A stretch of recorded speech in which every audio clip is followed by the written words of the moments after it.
to say before we begin, these are all Biden trials. This is done as election interference. Everybody knows it.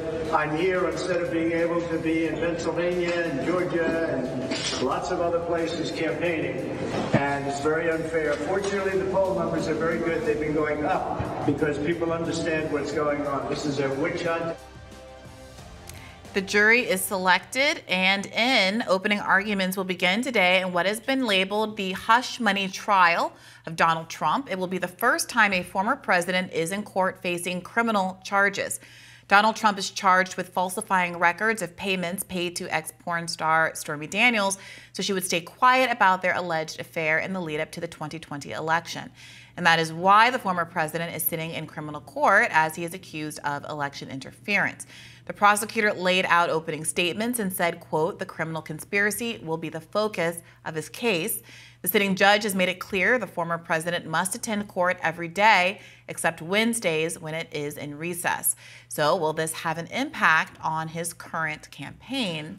It is certainly having an impact on the campaign. As he points out there, he could be in these swing states making his pitch to undecided voters, to trying to win over the working class voters that have shown some interest in Trump, and that is the real impact. And I think he's got to be frustrated that he's not out there being able to do the kind of rallies that he thrives at, that he's known for rallying people at those kinds of things. So it is having an impact. And then could it have an impact if he's convicted? As you've pointed out earlier on the show, some Republican voters have said they would change their mind about Trump if he were to be convicted in this matter. Whether that's actually the case, I'm sure some voters will change their mind. Whether it's a significant number of voters, I think remains to be seen, and I'm somewhat doubtful. But there's no way that he wants to be a trial. I mean, he's trying to make the trial is the campaign. Say, look what they're doing to me. This is election interference. This shows that they're just, everything they're accusing me of, this is what they're doing. That's his pitch, and it's a pitch that is absolutely works with his base, with the people in the Republican Party who already support him. I just don't know that it's making people who are undecided or don't like Trump say, now I'm tuning in. What is a little tough about this particular case is that what he's being accused of is in and of itself election. He's saying that there's a witch hunt against him. He's criticized things like the Hunter Biden story being ignored by the mainstream press. I think all of that is legitimate. But when you're being accused of basically doing a buy and bury story, intentionally buying a story and paying off those involved so that the media never reports on something that might be prurient, but which is certainly newsworthy. It's newsworthy enough for him to want to bury it, right? It's at least as newsworthy as the presidential candidate's son's laptop showing unsavory images of his drug addiction and sexual practices.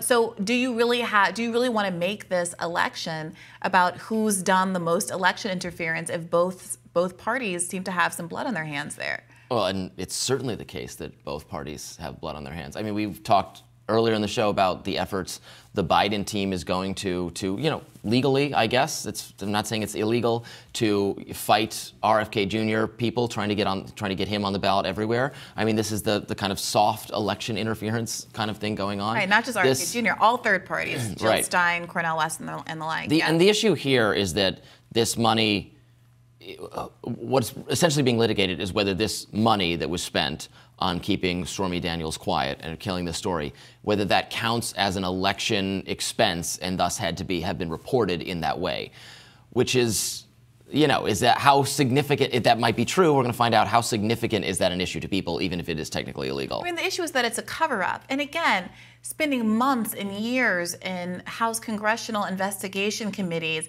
into trying to find some smoking gun that ties what seems to be an obvious nepotism case of Hunter Biden getting jobs that he didn't deserve to an actual pay-for-play scheme by the president, when here you have an explicit pay-for-play relationship.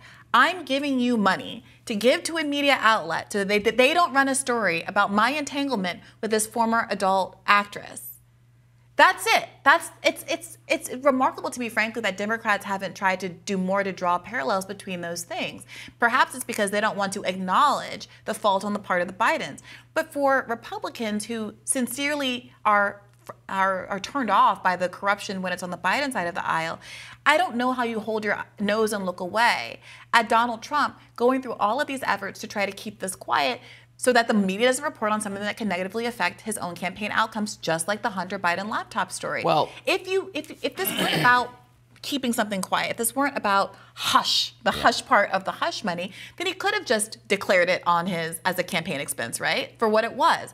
But all of the secrecy and the illegal financial engineering that's being alleged is precisely because it becomes pointless to pay to kill a story if you have to disclose it on your campaign disclosures anyway. I mean, what has been alleged by people on the right about the Biden corruption, and again, we haven't gotten to the place of proving it substantially to bring any kind of action against Joe Biden, but what was alleged is that the corruption there, the money being spent, was in service of getting some public policy goal relating to Ukraine or something of that nature, whereas on the Trump side, it's not a matter of public policy. It's not a matter of changing the U.S. government's position on some foreign policy issue.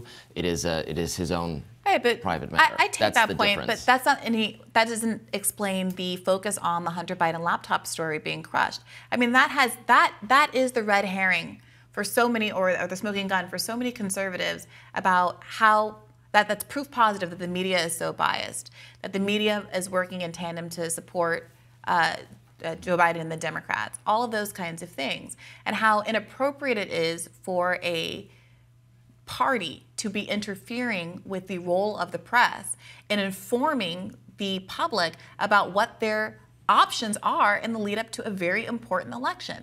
And it's difficult for me to distinguish that instance where you can, I think, have legitimate frustrations about Twitter and these other outlets not allowing that story to percolate, and Donald Trump very personally interceding. It's not the government, this time it's a presidential candidate, but he wasn't, personally interceding to try to prevent the media from doing its job.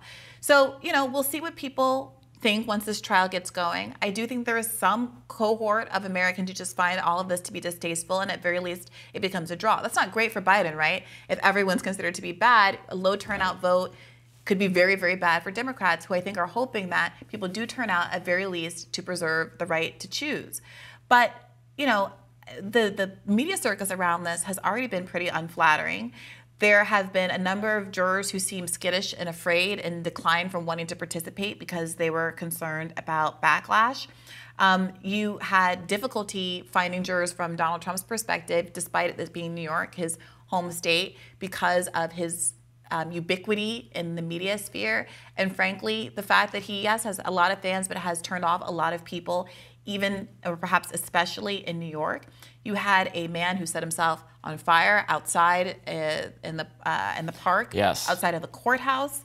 I mean, not for reasons because of sympathy to Trump, but because of this this conspiracy he's alleging about financial institutions and cryptocurrency, and I read the manifesto. It had nothing to do with Trump. But this is a circus in the worst possible way.